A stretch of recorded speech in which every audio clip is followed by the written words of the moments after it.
안녕하세요. 네, 안녕하세요. 네, 반갑습니다. 현대사무 그 직영 생산기술직 또 경력직에 또 이렇게 합격하셨다는 이야기 들었어요. 간단하게 자기소개 한 번만 부탁드립니다. 안녕하십니까. 저는 이번에 기술연수원 출신으로 생산직에 합격하게 된 전경인이라고 합니다. 저는 지금 대조립부에서 정도 마킹을 담당하고 있고요. 합격을 축하해 주셔서 다시 한번 감사합니다. 네, 감사합니다.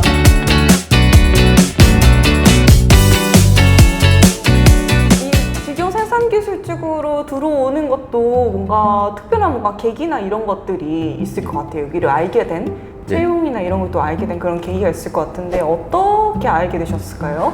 저는 사내협력사에서 한 5년, 6년 정도 정도 마킹을 담당해가지고 업체에서 근무를 했었는데요. 열심히 하다 보니까 주변에서 평판도 좀 좋아지고 업무에 대한 자신감도 많이 붙게 돼서 지원을 하게 되었는데 운도 좀 좋았던 것 같고 그동안의 경험들도 많이 도움이 된 것 같습니다. 그래서 이번에 좋은 결과를 얻을 수 있게 되었네요. 경력직은 이제 보통 그런 채용 과정이 어떤 식으로 진행됐었나요? 경력사원 같은 경우는 일단 처음에 서류 접수를 했고요. 경력이라든지 그런 거를 다 인사과 같은 곳에서 검증을 했던 것 같고 필기, 실기 같이 봤고요. 그 다음에 1차 면접, 2차 면접, 건강검진, 나머지는 신입 경력 다 비슷했던 것 같습니다. 되게 서류도 보고 필기도 보고 실기도 보고 되게 여러 가지를 많이 했네요. 보통 그 서류 접수할 때 어떻게 돼요? 그럼 약간 뭐 추천서라거나 이런 것도 별도로 필요하나요? 추천서는 그 업체에 있는 대표님 추천서가 필요했었던 것 같습니다. 그 외에 자격증이나 이런 것도 따로 있으신가요? 이제 국가기술 자격증이 한 두어 개 있는데요. 그런 것도 물론 중요하겠지만 협력업체에서 근무했던 평판 같은 것도 상당히 중요한 요인인 것 같습니다. 그런 것들이 진짜 실제 채용할 때 좀 많이 도움이 됐었나 보네요. 필기시험은 구체적으로 어떤 걸 하는 거예요? 필기시험은 도면 해석하는 그런 능력도 시험에 있었고요. 조선소가 블럭을 조인하는 그런 일들이 많다 보니까 용접의 재료 이러한 뭐 그런 것들이 많았어요. 그럼 그 필기시험 준비할 때 기술교육원에서 배웠던 거가 거의 대부분이에요? 예, 거의 90% 나왔었던 것 같습니다. 그럼 어떻게 그 1년 정도가 지났잖아요. 네. 그럼 다시 공부를 하신 건가요? 제가 기술연수원에서 필기시험 거의 다 맞았던 걸로 기억하거든요. 거의 100점 했던 걸로 기억하는데 한 번 외우니까 잊혀지지가 않더라고요. 이제 아무래도 계속 하는 일이고 하다 보니까 한 번 외우면 잊혀지지는 잘 않는 내용들인 것 같아요. 이게 이제 필기시험 보고 나서 또 실기시험도 있는데 예. 실기용과 진짜 현장에서 하는 것과는 네. 느낌이 좀 다르잖아요. 그죠. 정형화된 느낌으로 해야 하는데 실기 때도 그런 좀 고충 같은 게 있으셨을 것 같아요. 이제 현장에 가서는 아무래도 비주얼도 중요하지만 좀 속도도 좀 중요하기 때문에 모든 것을 좀 열도 좀 세게 하는 그런 게 있는데 시험 볼 때는 아무래도 외관 비주얼이 중요하기 때문에 정확하게 가스와 뭐 이런 조절을 또 해야 되는 게 중요하거든요. 그럼 이제 실기 시험 이제 보셨잖아요. 네. 보고 나서 혹시 점수 같은 것도 실기요? 바로 아나요? 네. 제한 시간이 있어가지고 그 시간 안에 제출을 하면 감독관님들이 그거를 이렇게 평가를 하시는데 점수는 알려주시지는 않으시지만 평가관님들 얼굴을 보면 감이 살짝씩은 오거든요. 어떠셨어요 그때? 됐다. 그런 생각이 됐다. 예. 잘 됐다. 예, 됐다. 그리고 이제 바로 이제 면접하러 올라갔겠어요? 한 달 정도 있다가 다음에 면접을 봤던 것 같습니다. 면접에서는 구체적으로 어떤 질문들을 좀 했어요? 저는 치부 계통이다 보니까 치부를 잘 하는지 정도상의 정규 작업을 잘 할 수 있는지 역량 그런 거를 많이 질문을 하셨고요. 그다음에 자기소개서에 적었던 내용들을 많이 질문을 하셨던 걸로 기억합니다.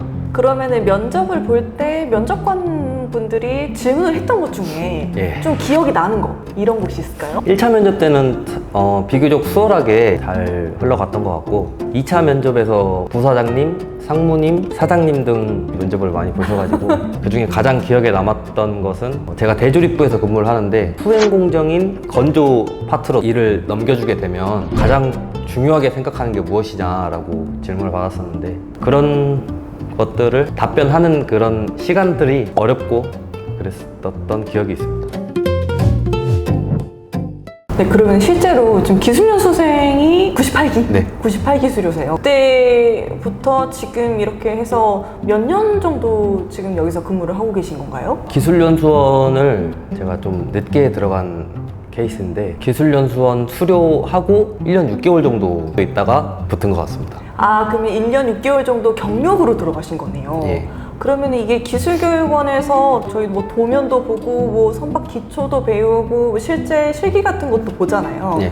이게 실제로 이번에 면접이나 이런 시험에서 볼 때 좀 네. 그런 것들이 좀 도움이 됐는지도 궁금한데요. 현장에서 사용했던 그런 용어나 도면 보는 이해력을 가지고 제가 기술연수원으로 와서 교육을 받고 다시 현장으로 갔던 케이스인데 현장에서 사용했던 것과 다르게 기술연수원에서는 더 세밀하고 되게 잘 알려주셔가지고 많은 도움이 되는 것 같습니다. 기술연수원에서 잘 배우고 이번에 채용도 돼서 저로서는 정말 기분도 좋고 잘한 것 같습니다. 기술교육원을 나오는 거 이걸 좀 추천하시는 이유가 있을까요? 일단 경력직인 저도 몰랐던 내용들을 기술연수원을 통해서 좀 정보를 많이 얻을 수 있었고요. 만약에 신입사원으로 도전하는 친구들은 기술연수원에서 그런 지식들을 꼭 배우고 갔으면 좋을 것 같습니다. 많은 도움이 되거든요, 사실.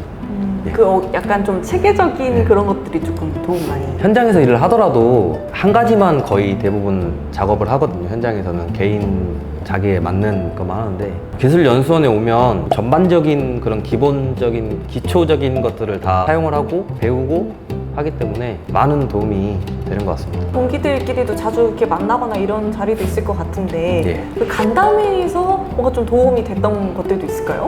선생님들마다 좀 스타일이 다르시고 하다 보니까 다 다를 수도 있겠지만 제 담임 선생님은 아무래도 좀 젊으시고 하시다 보니까 채용 과정이나 뭐 이런 그런 우대사항 이런 것들을 좀 정보도 많이 주셨고 지경이 되면 이런 게 좋다 뭐 이런 복지사항 이런 것도 많이 알려주셨습니다. 기술교육원에 입교를 해가지고 생활을 하면서 이런 거는 꼭 준비해라. 이런 채용에 있어서 도움이 될 것 같다. 이런 것들. 항상 어느 곳에 가던 근태라고 하는 출퇴근 잘 하고요. 배울 때 졸지 않고 잘 배우고 선생님들 하는 말이 다 현장 가면 도움도 되고 현장 가서 또 열심히 하다 보면 또 좋은 기회들이 많이 오더라고요. 이제 그런 기회들을 놓치지 않고 평소에 잘 하는 것이 가장 중요하다고 생각합니다. 네, 이렇게 해서 오늘 인터뷰 한번 마무리 지어보려고 하는데요. 네. 포부 같은 거? 그런 거 한번 들어볼 수 있을까요? 이번에 정직원이 됨으로써 더욱 더 정규 작업과 주인의식을 많이 가지고 작업을 하는 그런 작업자가 되겠습니다. 네, 이렇게 해서 오늘 인터뷰 여기서 마쳐보도록 하겠습니다. 네, 지금까지 대지립부 전경인 인터뷰였습니다. 네, 감사합니다.